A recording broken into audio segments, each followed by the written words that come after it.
Hi, this is Mike with Home Fitness Gilbert, and today I want to talk to you about the drivetrain on the 3G Cardio Elite Recumbent bike.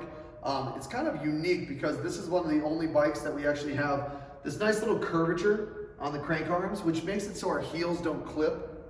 Some of the other brands, you're going to have a straight crank arm, and what happens is as you're pedaling, because of the width of the pedals, and that'll come in just a moment, you actually start to clip the heels as you pedal around, and I'll show you really quick what I mean. As I go in here and I'm pedaling around, there's a ton of space, and even if I tilt my heels in, I barely can touch right here on those crank arms, right?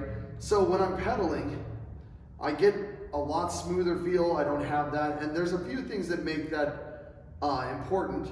Obviously, if your heels are hitting, if you have big feet, I'm a 6'4" guy, so if you have big feet, you're gonna have those undersized pedals. These are oversized pedals. They're big, they encompass a lot of your foot, and they do make it so it feels a lot better.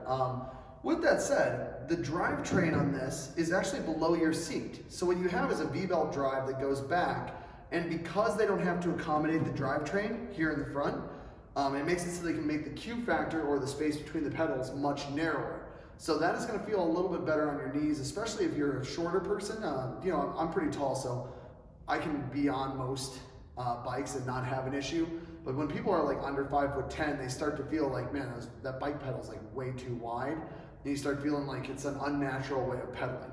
This is gonna mimic a road bike, much better because it's much narrower. And then last but not least, we do have that magnetic quiet drive. It's a small footprint. I mean, there's just a lot of things about the drivetrain on this that make it very, very smooth. It's easy to get into. You have pretty big pedals. That was actually a good improvement about 2 years ago.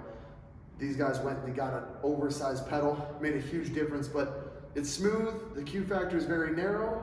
If you have any questions on the drivetrain on the 3G Cardio bike or anything on our website, feel free to call Home Fitness today.